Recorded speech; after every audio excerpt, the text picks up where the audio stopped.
What's up, YouTube? So I was just at the shop. Ooh, look at this. Oh, that's gonna hurt.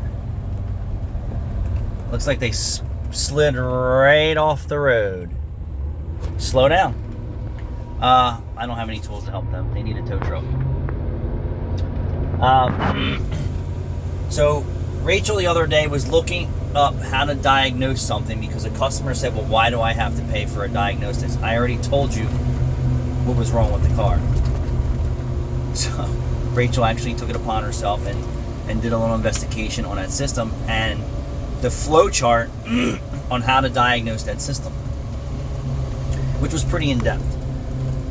So what people don't understand is as soon as you walk into the office and you start telling us about your problems, we're receiving that information and performing a diagnostic to see if it's something we can help you with, something we cannot help you with, something that's unresolved, that's going with the manufacturer, so on and so forth. So as soon as you say you're having a problem and it's not like I need wiper blades or I need an oil change, we're basically understanding what you need, diagnosing the information, and understanding what's going on. At that point, if you make it past the counter and agree to have a diagnostic, now that information is going to come to a technician and he's going to verify what the customer is actually complaining about. He's going to go out to the vehicle. He's going to start doing his job. Nowadays, they're diagnosing how much body damage or interior damage the car has so they don't get blamed for things that people are trying to screw you over on. So that's an additional step now. Even I have now implemented that program. Is we're walking around everybody's car, we're taking pictures of all the body damage, and now we're just covering our ass because this is the world we're living in after me being in this business since 1991. Because people are out to screw you. And we'll pay $90 for you to check their car out and then blame you for a scratch or a dent or wheel damage. It's worth it to them for $90. So the technician's going out to the car. He's going to road test the car, which is, the clock's ticking. He's going to verify the complaint if he can duplicate the customer's concern. If he can't duplicate the customer's concern, may go for another road test or several road tests. After he duplicates or he does not duplicate it, he is now going to bring it into the shop and get it in the bay and start VIN number, mileage, and all the inspections that go, with that related concern. And he may even go further and start diagnosing other systems that are in dire need of repair for safety and unmaintained items as well. And depending on the system, it may be in depth. He may start with a visual inspection, which I do. Okay, so that's checking the whole car underneath, looking for tampering, disconnected shit, customers maybe doing things, other shops doing things wrong.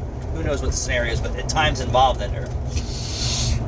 And then he may set it down and start with a code pull, depending on what the customer agreed upon, or he might just go to a straight scan tool diagnostic and then run a full systems check to see how many faults are going on, because even though your engine light's on or your service engine soon light's on, there's other modules that do not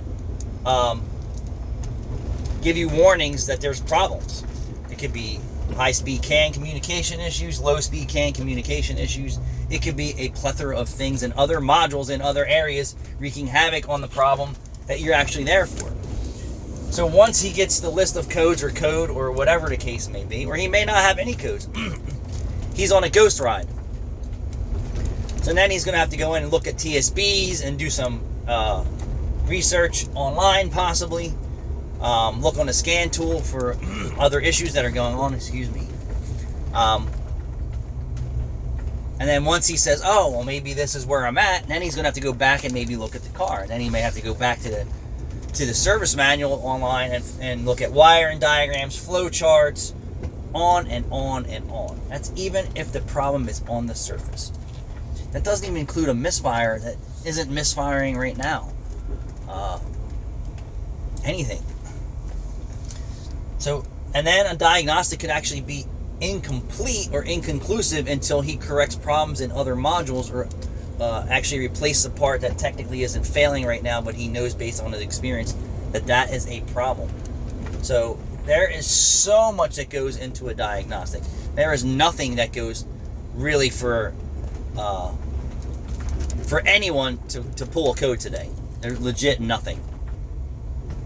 And what I mean by that is you can go to a parts store where a guy has zero experience, and he's going to pull a code for you, and he's just reading what the tool says.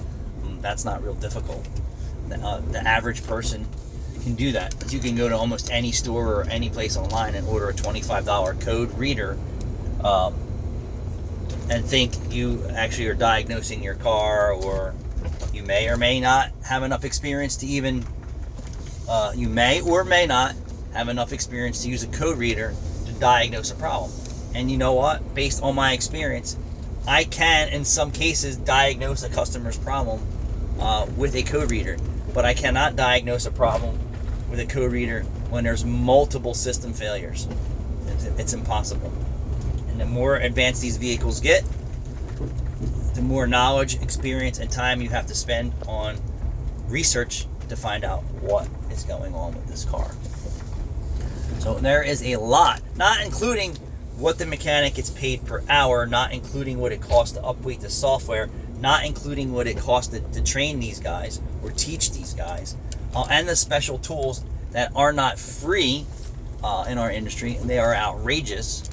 But if there's anybody else out there that wants to add to this, please do so.